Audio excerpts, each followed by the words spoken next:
नमस्कार दोस्तों, मैं हूँ ममता तिवारी और आप सभी का स्वागत करती हूँ मेरे चैनल ममताज वे में।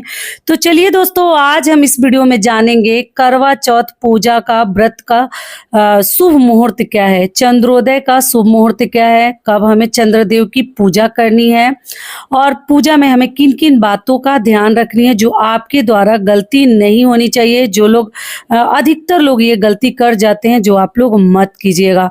तो चलिए शुरू करते हैं और सभी महत्वपूर्ण बातें जान लेते हैं। तो इससे पहले दोस्तों, आप सभी से एक छोटी सी रिक्वेस्ट है, अगर वीडियो पसंद आता है तो चैनल को सब्सक्राइब कर दीजिएगा और वीडियो को लाइक कर दीजिएगा, क्योंकि आपकी एक छोटी सी लाइक से हमें बहुत अधिक हिम्मत और प्रेरणा मिलती है, तो जरूर कर दीजिएगा। तो चलिए आगे सभी नियम विधि जान लेते हैं। तो सबसे पहले दोस्तों, आप सभी को करवा चौथ की हार्दिक शुभकामनाएं। सभी बड़ी माताओं को प्रणाम तथा छोटी बहनों को बहुत सारा प्यार तथा आशीर्वाद। आप लोगों का व्रत कैसा जा रहा है जरूर मुझे कमेंट करके बताइएगा। तो चलिए संपूर्ण नियम विधि, जो छोटे छोटे बातें हैं जो आप लोगों के रह जाते हैं, बता दूं।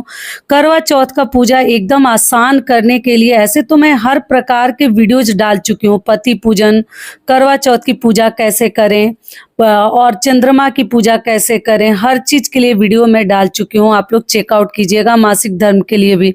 लेकिन आपको बता दूं कि करवा चौथ की पूजा आसान करने के चक्कर में बिना कलश का आप लोग पूजा ना करें। कुछ लोग हैं बिना कलश रखे ही पूजा करते हैं। कलश रखने में बहुत अधिक झंझट नहीं है, बहुत मुश्किल और कठिन नहीं है। बिल्कुल सिंपल तरीके से मैं कलश रख के आपको बताई भी हूँ, तो आप लोग कलश रख लीजिएगा, ठीक है।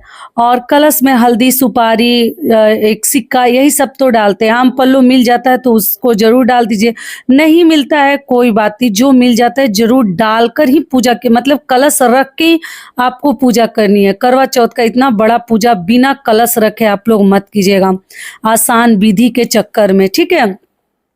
दूसरी चीज क्या है कि आप लोग पूछेंगे दीदी हम 2 करवा रखते हैं और दोनों में मिठाई भरते हैं, मिष्ठान गुलगुले अनाज भरते हैं, तो क्या हमें फेरना जरूरी है? तो जी, सभी को करवा फेरने की जरूरत नहीं है, लेकिन जो दोनों करवे में सेम चीजें रखते हैं उन्हें फेरनी है। बातों को ध्यान से समझिएगा। बार बार आप लोग एक ही कमेंट्स करते हैं, कई बार समझाई हूँ फिर भी समझा रही हूँ। दोनों करवे में जब एक ही चीजें होंगी तब आपको फेरनी है, क्योंकि माता पार्वती वाला करवा आपकी तरफ आ जाएगा, वो आपका प्रसाद हो जाएगा।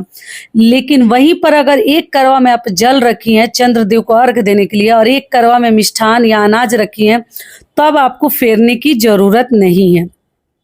माता वाला करवा आपका हो जाएगा और जो आपका जो करवा है उससे तो हम जल देंगे ही, तो इसलिए आप लोग मत फेरिएगा, लेकिन सेम चीज है तो फेर लीजिएगा।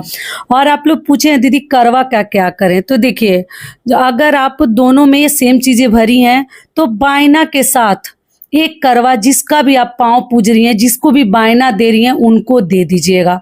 कोई नहीं मिलता ब्राह्मण को दे दीजिएगा। क्लियर हो गया? माँ के पक्ष में केवल नहीं देनी है, उससे हमें बचाव करनी है, वो कार्य नहीं करनी है। और दूसरा करवा जो है उसका प्रसाद वगैरह आप लोग सपरिवार खाइएगा और करवे को 1 साल तक जतन करके रखिएगा, या कहीं शोपीस बनाकर कुछ भी उसका कर सकती हैं, इस्तेमाल भी कर सकती हैं। तो आप इस प्रकार से करवे को 1 साल तक रखनी है कि टूटे फटे ना, ध्यान से रखिएगा। और अगली चीज क्या है कि मान लीजिए जिनके एक करवे में जल था और एक में मिष्ठान था, तो आप जो है जल वाला तो हम चंद्रदेव को अर्घ देंगे तो हमारे पास ही रहेगा। और दूसरा जो करवा है आप क्या कीजिएगा कि उसमें से कुछ प्रसाद के रूप में खुद के लिए रख लीजिएगा और उसका प्रसाद सहित जो बच जाता है वो आप जिसको भी पांव पूज रही हैं, जिसका भी मतलब बायना के साथ, उन्हीं को दे दीजिएगा, ठीक है। तो एक करवा प्रसाद के रूप में दे दीजिएगा, कुछ प्रसाद अपने लिए रखकर, और दूसरा जो है आपके पास रहेगा ही जल वाला। तो दोनों तरीके से बता दी, ठीक है। अगला आप लोगों का प्रश्न है जैसे कि दीदी पति पूजन हम तो वहीं कर लेते हैं, तो आपको बता दूं आप कहीं भी पति पूजन करें ना करें, मैं तो ऐसे हर प्रकार के वीडियोज आपको दिखाई हूँ, बताई हूँ। कभी भी खड़े खड़े आप लोग वहां पानी ना पिए। पति को आप लोग चंदन तिलक लगा सकती हैं, पूजा वहां कर सकती हैं, आरती दिखा सकती हैं, लेकिन खड़े खड़े पानी नहीं पीनी चाहिए। खड़ा होकर पानी पीना आपको मालूम है ना, सही नहीं होता। ऐसे तो अलग अलग तरीके से आजकल मॉडर्न जमाना में लोग कर ही रहे हैं, लेकिन आप थोड़ा सा भी अगर मेरी बातों का मतलब मान रखती हैं, ध्यान रखती हैं, तो आप लोग जो है कहीं भी बैठकर आप साधारण तरीके से ही पति पूजन कर लीजिए और आप जो है वहीं पर बैठकर पानी पीजिएगा, उनके हाथों से मिठाई खाकर बैठकर। कभी भी खड़ा खड़ा पानी पीना सही नहीं होता किसी के लिए भी, एक तो साइंटिफिक रीजन से भी अच्छा नहीं होता और व्रत त्योहार में शुभ नहीं होता, इस बात का ध्यान रखिएगा। तो बैठकर ही जल ग्रहण करें, इतना व्रत रख के और फिर लास्ट, क्योंकि आपको मालूम है अंत भला तो सब भला, अंत में ये गलती आपको नहीं करनी है। टीवी और मोबाइल का आपको देख करना कॉपी नहीं करनी है। और अगला आप लोगों का प्रश्न है कि दीदी करवा कब फेरनी है, पहले आरती करेंगे उसके बाद करवा फेरेंगे? तो आपको बता दूं, जी नहीं, पूजा पाठ हो जाने के बाद हम करवा फेरेंगे और करवा फेरने के बाद हम आरती करेंगे और वहीं पर बैठकर हम हाथों में आप गेहूं लेकर या पुष्प लेकर, अक्षत लेकर आप जो है कथा सुनिएगा, अनाज हाथ में ले लीजिएगा। कथा सुनने के बाद वहां से उठते हैं तो हम चंद्रदेव को अर्घ देते हैं। कुछ लोग जो है सुबह में ही पूजा करवा चौथ की करते हैं अपने अपने घर के नियम के अनुसार, लेकिन हम लोग हमारे तरफ शाम को ही पूजा पाठ करके कथा सुनकर और तब हम शाम को चंद्रदेव को अर्घ देते हैं। तो पूजा का शुभ मुहूर्त आपको बता दूं, शाम को आप लोग पूजा कीजिएगा। पूजा का शुभ मुहूर्त है शाम 5:47 से लेकर और 7:11 तक आप लोग पूजा कीजिएगा।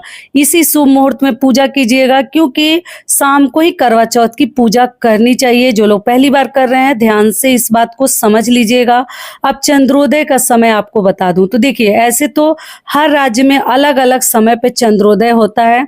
अगर चंद्रदेव आपको दिख जाते हैं तब आप लोग अर्घ दीजिएगा। मान लीजिए अगर नहीं दिखते हैं तो थोड़ा देर से ही आप लोग अर्घ दीजिएगा। नहीं दिखते हैं, मान लीजिए बारिश होने लगे, क्लाउडी मौसम हो जाए, तो आप लोग थोड़ा वेट कर लीजिएगा। कम से कम 8:45-9 बजे तक तो चंद्रदेव निकल ही जाते हैं, जल्दीबाजी में ना अपना व्रत खोलें। तो चंद्रोदय का समय है रात को 8:15 पर आप लोग चंद्रमा को अर्घ देकर और अपना व्रत खोलिएगा, ठीक है। तो आशा करती हूँ सभी बातें अभी आप लोगों के समझ में आ गई होगी। तो ये वीडियो मेरा यहीं तक का था, फिर मिलती हूँ एक नए वीडियो में, तब तक के लिए नमस्कार, धन्यवाद।